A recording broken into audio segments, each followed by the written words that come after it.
posted on the website. And then if you'll put your name in the chat for attendance purposes. And then once I turn it over to Mike and he turns on his screen sharing, I may get kicked off. And so I'll just be coming back in and out as I can. Mackenzie, are you still here?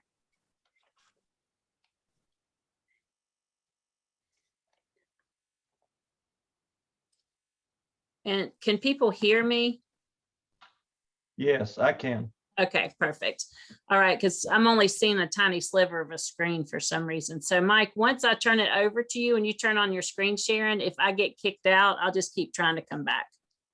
Okay, all right. So I apologize about that ahead of time. But Mike, thank you for being with us. It's good to have you. I'm looking forward to what you're going to talk to us about. I'm going to let you introduce yourself and kind of tell your role in the community, and you're going to do the presentation for us that you did for the conference last spring. And then after that, hopefully we'll have some time to talk more specifically about NAMI. So thank you for being with us, and I'm going to turn it over to you.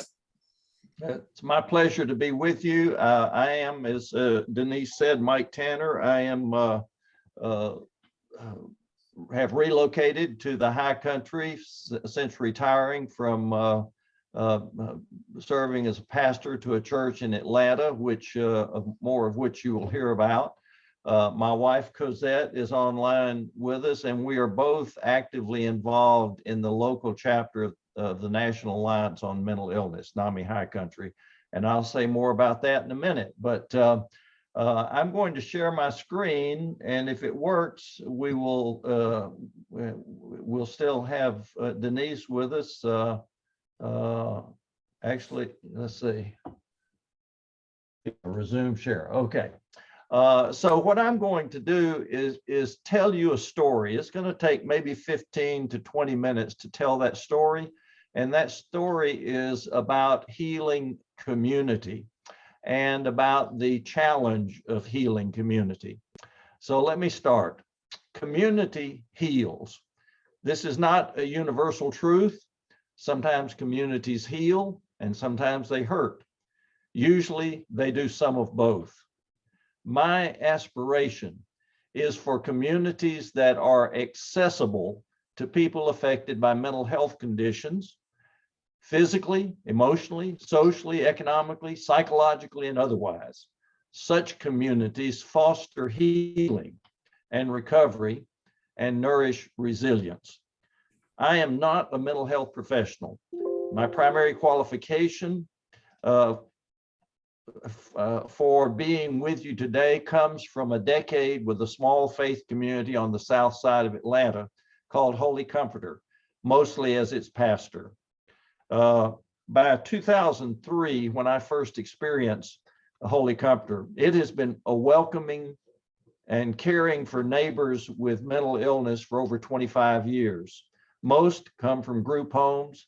Most are indigent and severely affected by their illnesses. Many have been released from mental hospitals. In 1997, the congregation establishes a day program with meals, art, gardening, music, and transportation, and call it the Friendship Center.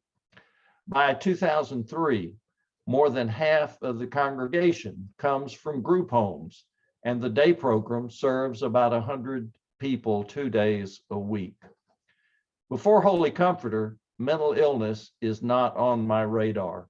I know about deinstitutionalization and the turn to community-based care, though I'm not aware of its failures. I do not yet see mental health as an issue that should concern me, communities of health, or the communities of faith, or the larger community. Holy Comforter changes my thinking. As I focus on the mundane issue of fundraising, I ask, what good do we do here? Why should people give money or volunteer to support this work? We don't provide treatment. We don't lift anyone out of poverty. I look around and the answer is obvious. We offer community to people whom other communities rarely embrace. I will spend much of our time describing Holy Comforter's struggle to embrace one particularly disruptive member. I will paint a word picture of the challenges that even a community like Holy Comforter faces when trying to be a safe and welcoming place for people with mental illness. I hope this story will stir your thinking about how our various kinds of communities might step up to this challenge. Close your eyes as I read. Look for yourself in the story. It is a hot and steamy Wednesday in late spring. It is past time to begin evening worship. Outside, a dozen smokers draw on the last half inch of their cigarettes. I walk down from the church to urge them in. The last to come is Tony, a slight female with short strawberry blonde hair in her 40s. She manifests her nicotine addiction more vocally than anyone else, often demanding that others give her a cigarette. She is rarely still or quiet. She paces the smoking area, her arms wrapped tightly about her frail body. When she sees me, she may head my way, saying, "Father Mike, I have schizophrenia." "What is schizophrenia?" Sometimes I respond, "You tell me."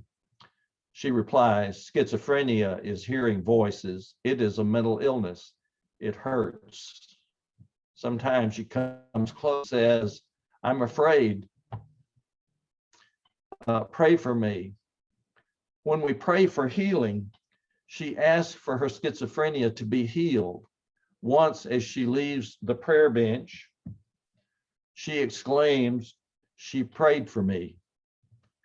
Getting Tony into the services is often difficult. On this Wednesday evening, I say, come on, Tony, it's time for church." She responds loudly, "Leave me alone. I don't want to go. Goodbye." She repeats her goodbye several times, each with an air of finality. She often responds this way. Different strategies work for different people. Their effectiveness varies from one time to the next. Some threaten to tell her boyfriend, James. Others threaten to tell Ms. Jones, owner of the group home where Tony lives. James threatens to tell her mother. I sometimes coax her, saying, "Tony, come pray with us, walk with me." Even when she relents, she may enter the church saying, "I hate church. I don't want to go to no damn church." Yet she rarely fails to present herself for communion or anointing. This evening, nothing works, and it is past time to start. James is not there. Exasperated, I say, "If you don't come now, we will call Ms. Jones to take you home." She replies, "I want to eat. I am hungry." After the service, we eat dinner prepared and served each week by one of 20 participating congregations. I say, "If you don't come, I will have Ms. Jones take you home before dinner." She says, "Goodbye."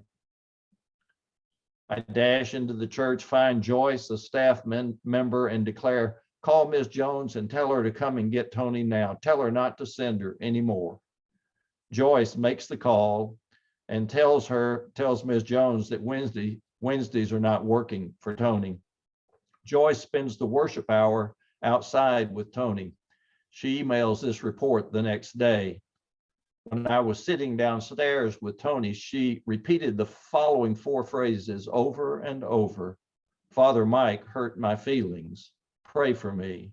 Where's James? What's for lunch?" It made me wonder how much her being hungry played into her behavior. The next day I speak with Ms. Jones. She says Tony is on the nicotine patch, but takes it off when she's not around.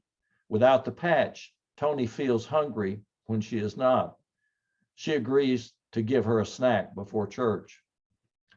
I first come to Holy Comforter as a student. Tony is not there, but James, her boyfriend, is. Most often, he comes dressed in women's clothes, looking quite forlorn. After my summer away, Tony is there. She and James are a couple. James is transformed and soon convinces our gardening director to let him try the gardening program. He works successfully for about 2 years. I do not see James in drag after he and Tony become friends. He usually wears a big smile. His way with Tony is amazing. He treats her gently and can usually elicit her cooperation when others fail. Exchanges between them reflect a negotiated relationship. Once James asks her to play dress up with him. She replies, "If you do that, you can't be my boyfriend." On another occasion, he observes her offering kisses for cigarettes. He says, "If you do that, you can't be my girlfriend." When her parents object to her having a black boyfriend, she insists that she also has the right to have someone to love. Her parents adapt. The time comes when James seems to unravel. He loses weight and readily admits to using crack again. He fails to maintain the gardening discipline and the program drops him. He often seems sick and in pain. His influence with Tony wanes and dealing with her seems stressful. They remain a couple, however. They go to our art program. James usually sleeps on a couch and Tony paces asking whether he is okay. Throughout my experience with Tony, her behavior resembles that of a spoiled child. At first, I assume it is beyond her control and tolerate it, even when it disrupts worship. Some insist that I take a firmer hand. James says she behaves badly because she gets away with it. I become less tolerant. During times of unrelenting disruptive behavior, I tell Ms. Jones that Tony needs to take a break from service and the day program. When she returns, she is less disruptive for a while, giving some credibility to what James says. As she leaves church, she may say, "Father Mike, I was good today, wasn't I?" Sometimes I agree. It's another Wednesday, and Tony again resists coming into the service. Tonight, her mantra is "shut up." She repeats it loudly all the way up the sidewalk and once with less volume after entering the church. A few minutes later, Charlie comes to me and whispers, "Tony is saying, 'I hate Father Mike,' and won't stop." Just before the service, I slip into the pew next to Tony and whisper, "Tony, I hear that you hate me." She turns and abruptly says, "I love you, Father Mike." Those nearby hear and laugh. I say, "I love you too, Tony," and ask her to be quiet during the service. She is, though I hear her faint chant throughout, "Hurry up, Father Mike." A couple of weeks later, during a Sunday service, I hardly notice her. Afterwards, however, Jane, who sat near Tony, says, "It took 5 of us to control Tony. She needs to be banned from worship." I listen. Later, Susan expresses her anger at having the peace of her worship disruptive. Helen, who also sat nearby, tells me that she heard nothing from Tony until she noticed others trying to quieten her, and that she sometimes finds people's reactions more disruptive than Tony's behavior. I ponder our commitment to inclusion of marginalized and excluded people. I consider an email to the parish inviting a conversation on how we deal with disruptive behavior. The following Wednesday, Tony comes in without resistance. I ask James to sit near the front with her, thinking her vocalizations may be less disruptive to those sensitized to her if she's farther from them. During the service, Tony repeats, "Hurry up, Father Mike." It is not very loud, but it is noticeable. I get annoyed and blurt out, I am hurrying, Tony." After the service, Jane approaches and says with considerable emotion, "Mike, if you're not going to suspend people, you need to give your staff the authority to." I say that's not going to happen. She says that Tony is a big distraction and that I'm not respecting Tony's dignity, and that by not suspending her, I am letting people laugh at her. I say I don't think suspension is the right solution. It is inconsistent with our values, and I am working with Tony. She is not satisfied and says, if you're not going to suspend Tony, maybe I should quit. I invite her to bring her concerns to the church board. She says it's not their business, but Friendship Center business. I say it's the church. She leaves, still unhappy. At dinner, I ask those sitting around what they think I should do about Tony. Betty says, give her a verse to read. That suggestion parallels thoughts that I have of finding a role in the service for Tony, but it is risky. Anna suggests peppermint candies to keep her mouth busy. The following Sunday, Tony and James sit near the front. Before the service, Tony is saying, leave me alone so that all can hear.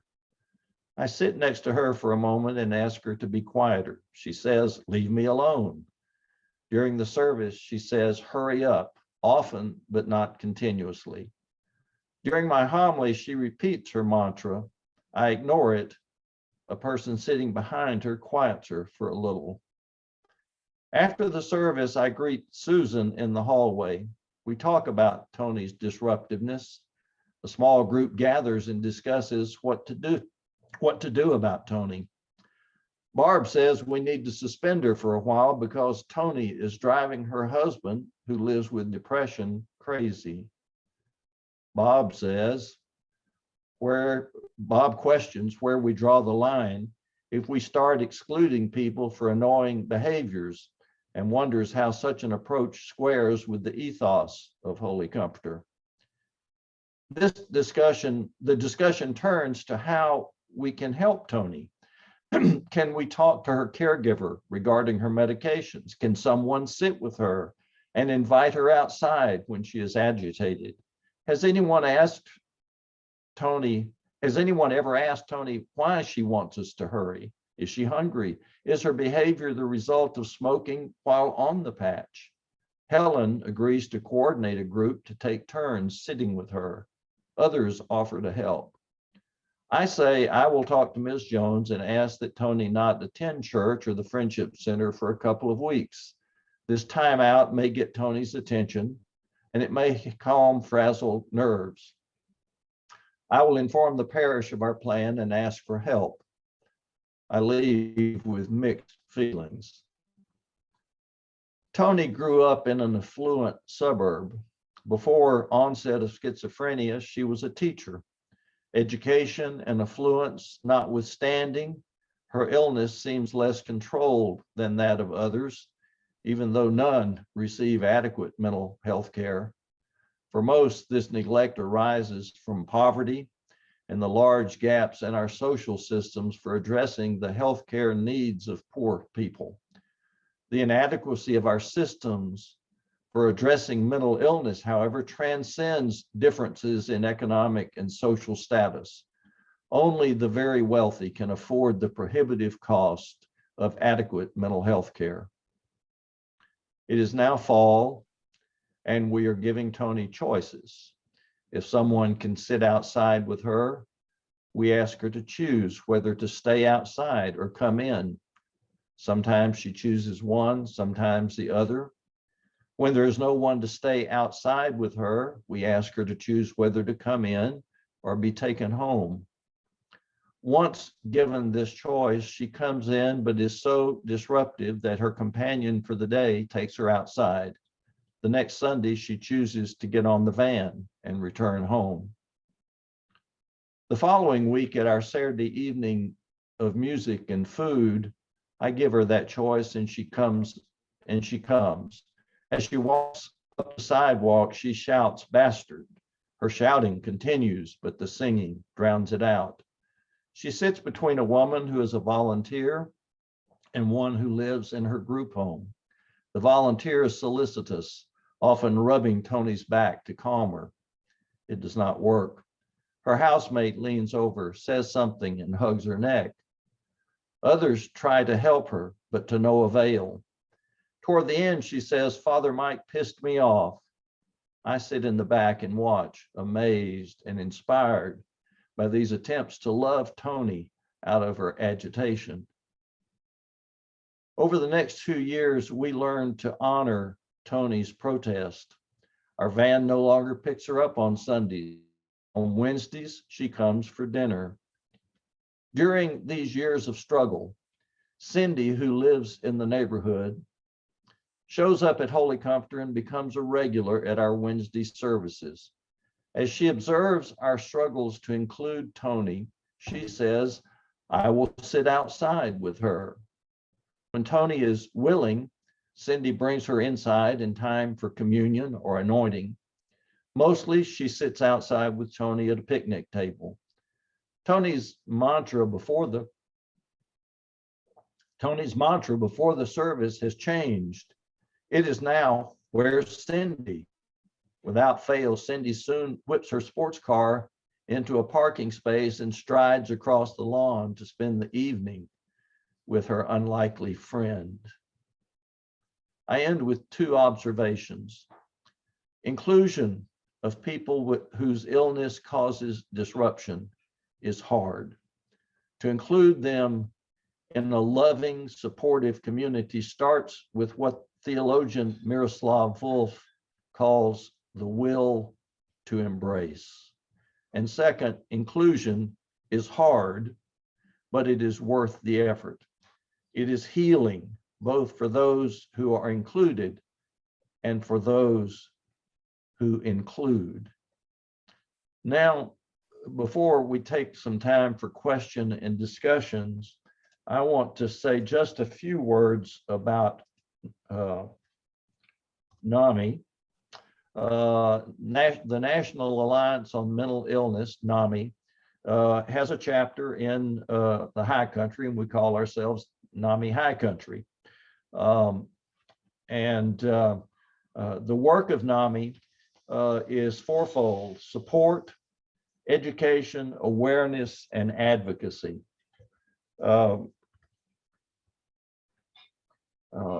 Our education includes programs like Family to Family, Peer-to-Peer, Basics, and Homefront. Our support groups support people in their recovery and also support families and friends as they try to help their loved ones. We also do advocacy among public servants, policymakers, and the public to reduce negative attitudes toward persons affected by mental illness, and also to improve services and opportunities for them. I might mention a couple of programs that are special. I've named them already, Basics and Homefront. These Basics is a program for families of persons, Homefront is a program for families of persons whose mental health has been affected by military service. And Basics is a program for parents and other caregivers of children and adolescents living with symptoms of mental illness. My wife and I, Cosette, and I have just been trained to be presenters of the Basics program, and we'll probably schedule one of those programs after school starts. Lastly, I'll mention that NAMI High Country has for 2 years, and hopefully will in the future, had an alliance with the public libraries of Watauga and Ashe County to present programs that promote full inclusion of people affected by mental health conditions in all aspects of community life. So I've lost your pictures. Let me find you. Are you still there? I'm here, Mike. Okay. I think when you stop There we go. sharing, then my camera might work, but I'll wait until you. Okay, I'm going to stop sharing. There we go. Now I can see everybody. So questions, comments. Mike, I didn't get to hear your presentation in the conference, and you have the most soothing voice. That was very relaxing for me to listen to, first of Well, I all. hope nobody went to sleep. No, I didn't, but it relaxed me. But I like the point that you make. I think when we talk about inclusion, we talk about it in really black and white, clean, simple terms. This is just something that needs to happen, so we're going to do it. And Right. so, hearing those details about it's not necessarily clean, it may be messy, it's difficult, it takes a lot of people, I think is good for a couple of reasons. Number one, it's the reality, and it helps us remember that it's not necessarily clean and easy and simple. But the title of this is Community Heals, and I think the emphasis to me continues to be in this work that none of us can do this by ourselves. Right. That it takes a lot of us together to provide that support system. And when you and I were talking, one of the things that you said that I wrote down was, if our community is not going to be inclusive, then where will people be included if not here? So I appreciate you sharing that with us, and it really made me think about a lot of different things.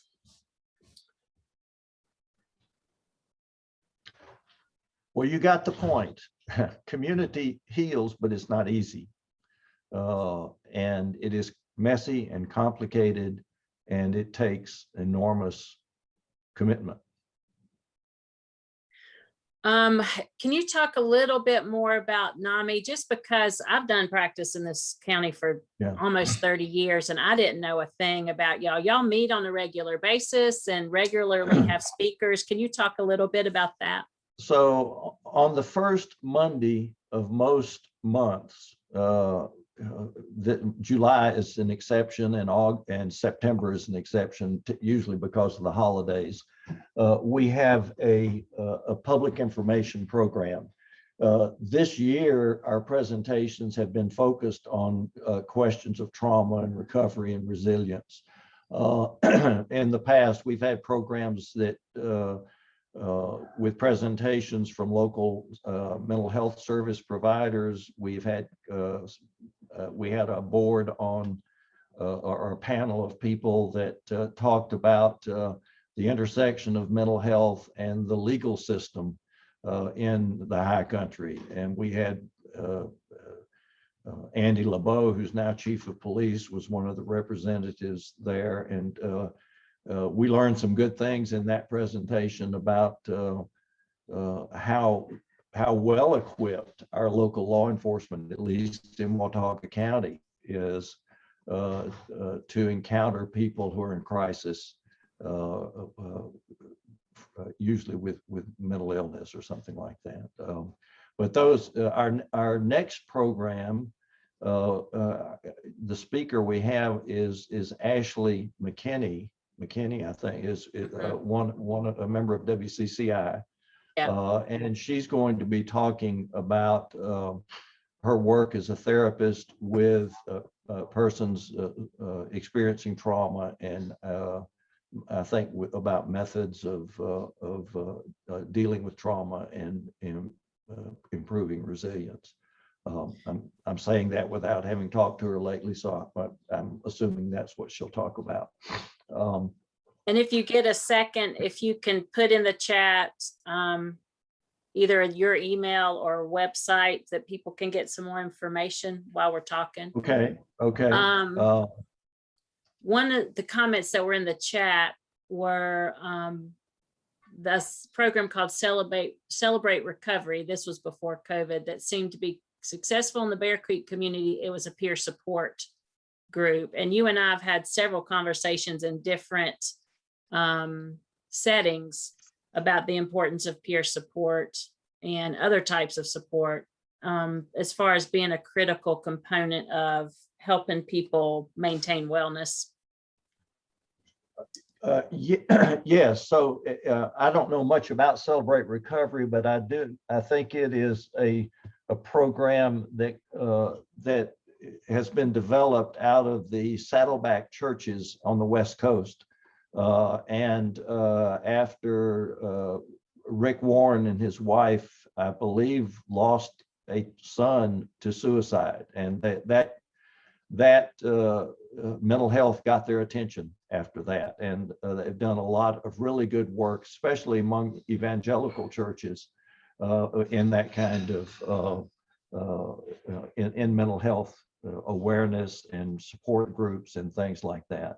So NAMI is not a religious organization, although we recognize the value of faith communities in supporting people with mental health conditions and their families and others who are giving care to them and who care about them through the difficult times. And but we offer a family support group. We offer a recovery support group. Right now, the family support group meets once a month on Zoom on the second Monday evening of each month. I'm hoping that we'll expand those offerings to more frequently. The recovery support group meets once a month right now on Zoom on the first Thursday of each month, and those specific times and dates can be found on the website that I just put on, NAMIHighCountry.org.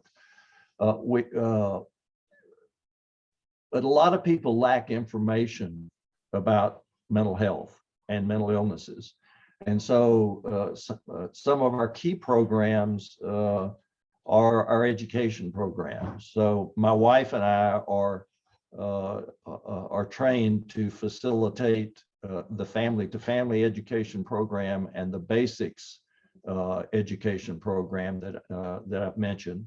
We have other people who are trained to facilitate the peer-to-peer recovery education program. Those are offered not continuously, but usually once or twice a year, depending on the demand. So those are the main activities that we have sort of on an ongoing basis or periodically through the year. Yeah, that was a surprise to me when I started hearing about everything that y'all do. You know, you've been in conversations in the same ones that I have that other people on this call may not have been in, where we're talking about how to help be some more supportive of people dealing with mental health challenges in this community. And one of the things is that we all, even those of us who've practiced a long time, we don't know what each other is doing. And so trying to get that in a place where, you know, there's a comprehensive listing that's easily accessible to people, because I didn't know a lot of what y'all did, and it's extensive, and it's, you know, services that are practical and valuable programs. So I've enjoyed learning more about that. So we've talked about a little bit about mental illness related to trauma. When you and I were talking, I looked up some things, and if people have seen the Nadine Burke-Harris video, she talks a lot to the TED Talk about how mental health challenges can be related to trauma. But what I saw today is for people with ACEs, which probably most of us on this call know the 10 childhood experiences that are ACEs: physical, sexual, emotional abuse, physical, emotional neglect, parent who's incarcerated or has a substance use disorder, or who where there has been a divorce, witnessing domestic violence, and I always leave out one no matter what order I go in. But of those 10 things, and the list of traumatic experiences is much expanded from that original list. If you have 4 or more of those, you're 5 times more likely to develop depression in your adult life, and 12 times as likely to die by suicide. And so just to say, I think a lot of people, when you're thinking about mental illness, think about either it's a choice, which you kind of alluded to in the story that you were telling, you know, just choose to do better, or that it's because of some action that you did or did not take. And, you know, the knowledge that a lot of it stems from the traumatic experiences that happened to us as children, to me, kind of casts a different light on, you know, just that it's not a choice, and it's not the result of things we chose to do or not do. So I wanted to just bring that up, tying it back to, you know, early trauma. So we talked a little bit about trauma. We talked about the programs that y'all offer. One of the things that we've been talking about on these Wednesdays is how we stay well ourselves, and not just the list of, you know, the boxes that we check: sleep, eat, exercise. But what's become fascinating to me is how we know when to do those things, and how we know when we need a break. And so can you talk to me a little bit? It sounds like your time with the church could have been intense at times, and the work that you're doing now could be intense at times. And so how can you share with us some ways that you promote your own wellness? I wish I had a good plan for that. I have, in the last few days, tried to get back to walking fairly regularly. That is probably, when I'm feeling really stressed, I sit in my rocking chair and start reading through the books that I have stacked up right now. I find that reading is a good way for me to decompress, and walking, particularly walking in this beautiful place we live in, it always offers something. And that's about as regular as I get. I've not been very good at a regular plan for taking care of myself, but when I feel the need, I know there are a couple of things I can do. Well, we talk a lot on these Wednesday conversations about how we don't like the term self-care because that implies that that's something we're responsible alone for. And Mary McKinney's on this call. One of our first Wednesday conversations was about relational care and helping each other, take better care of ourselves and better care of each other. And I think that's one of the reasons I'm so interested in that area between knowing that we need to take care of ourselves and actually taking care of ourselves, and that thought process of recognizing when we need to take a break or when we need to take some time for ourselves and making that decision. It's like, to me, it's like saying you sleep, one of the things on the list should be getting 8 hours of sleep at night. But then when you know that for someone who comes from trauma, going to sleep is hard, as is staying asleep and having quality sleep. It's not as simple as just saying you need to sleep 8 hours. It's way more complicated and complex than that. So I've just started being really interested in there's that gap between knowing we should take care of ourselves and actually doing it. Yeah.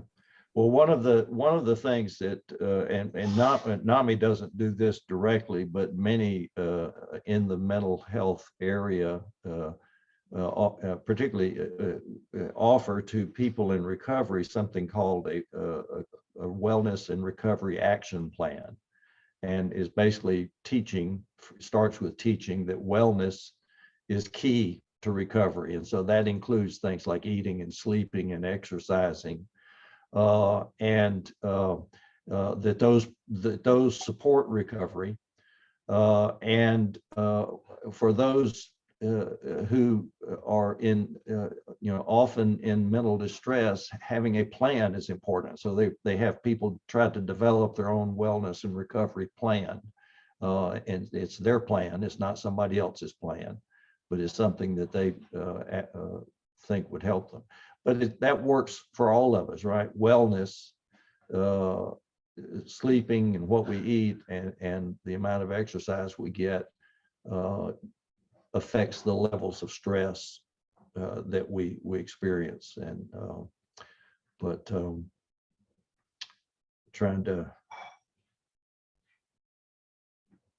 thought I had enough thought, but I don't. Yeah, no, trying to incorporate that in a way that's consistent and doable, I think, is a challenge. So definitely not grading you on your efforts.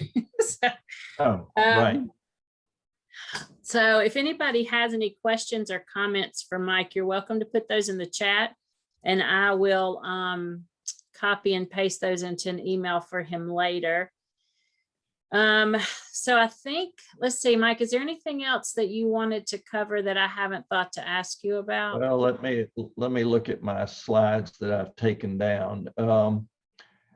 I intended to have a slide up that it didn't stay up for long, but let me just read it. I've read part of it, and it's titled "The Will to Embrace."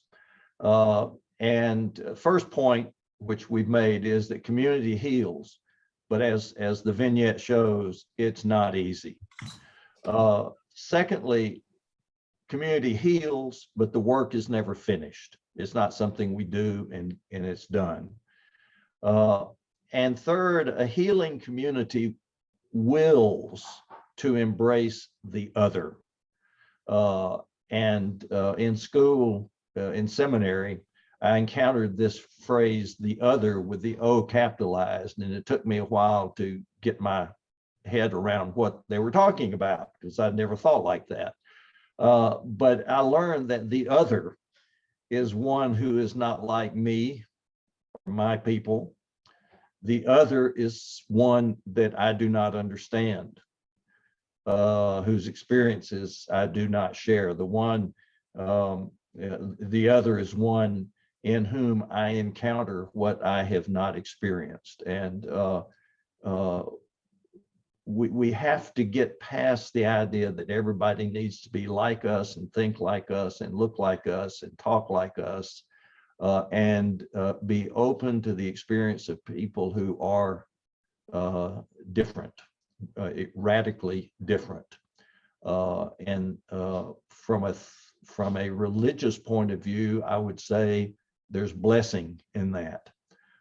From a practical point of view, I would say that's what it takes to live in this culture, in our society, and to have a healthy outlook on who we are and who's around us.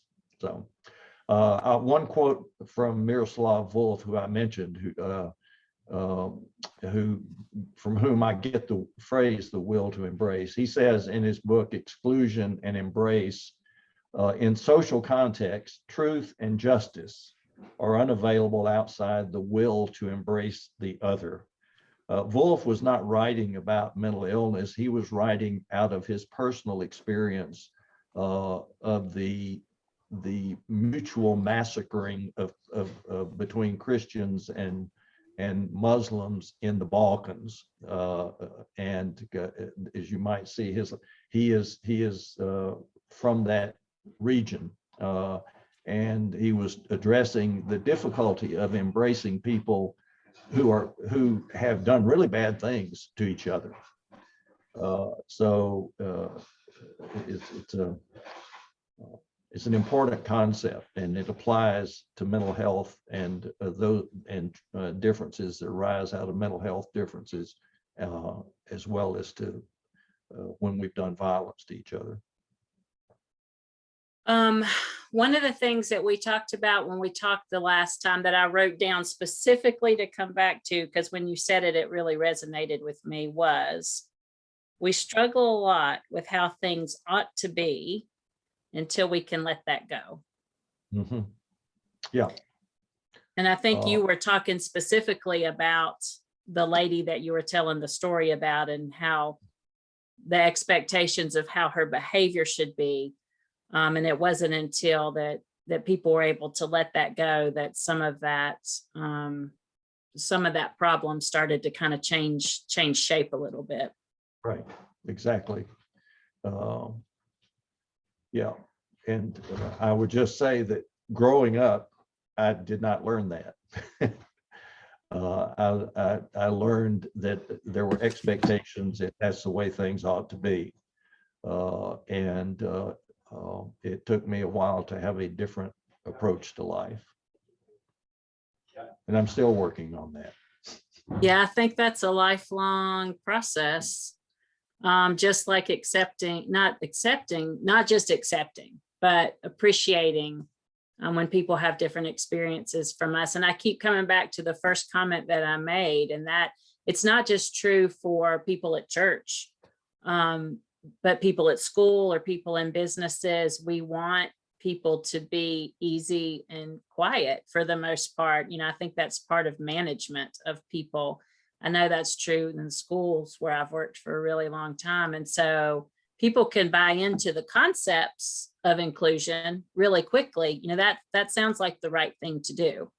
And then when you actually get into the real life practice of what that looks like, it becomes way different and more difficult. And so go ahead. Yeah, when we do that, we start opening ourselves up to enormous contributions that these difficult people, and I'll put that in quotes, can make to our lives. And just one example is I'm seeing every now and then articles on TV about people on the autism spectrum and how their talents are being discovered, and businesses are learning that if they can accommodate the needs of people on the spectrum, they can reap enormous commercial advantages from those talents. And so we exclude to our own detriment. Whether it's personally, socially, spiritually, or even economically, we exclude people to our own detriment. But we keep on doing it. That makes sense. So before we let Mike go, if there's any questions or comments, I know he's happy to answer those. Mike, we appreciate you being with us today and taking time to share these with us and all the work that you do with NAMI. I'm looking forward to continue working with you and learning more about it. I feel like I'm just getting started and learning about all the things that y'all have to offer.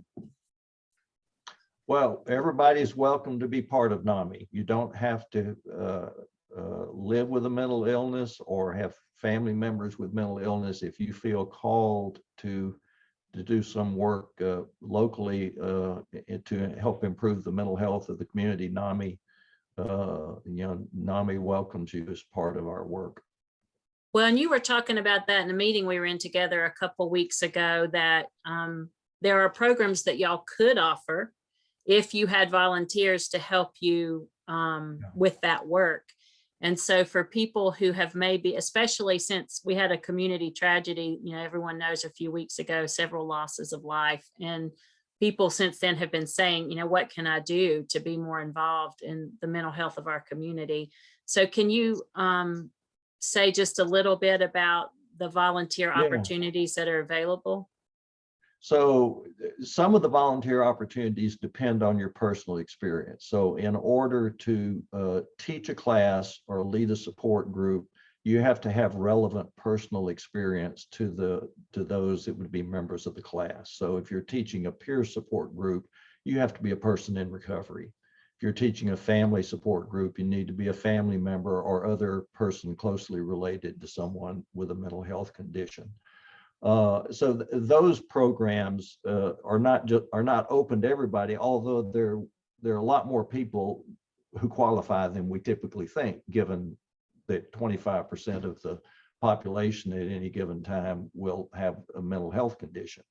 But there are other things. There are things it takes just to run an organization, and one of our big needs is someone to help with publicity of our programs and just sort of coordinate that, help get the publicity out, and so forth. Another huge need that anybody and everybody can do is advocacy. NAMI teaches a course called Smarts for Advocacy, and it's just 3 or 4 hours long. What I learned in taking that course was if a legislator receives, I think the number was 7 contacts within a short period of time concerning an issue, they think it's a really big issue with their constituency. Just imagine what we could accomplish in the high country with our legislators, regardless of their party affiliation, if dozens of us were writing them emails, letters, or leaving phone call messages about mental health issues, and in particular the mental health legislation that is before the legislature right now, but also just mental health needs in general. So advocacy is a big issue, and NAMI offers a very simple, straightforward way of engaging in advocacy. So those are the big issues. If you've got relevant experience, we could have more support groups and more classes if we had more people to lead those groups and classes. We have administrative needs that anybody regardless of personal experience can help with, and advocacy everybody can do. So Very helpful.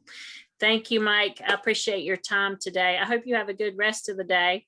And I well, look forward thank to you. seeing you too. again I soon. appreciate the opportunity, and y'all take care. All right. Thanks, Mike. Have a good day. You too.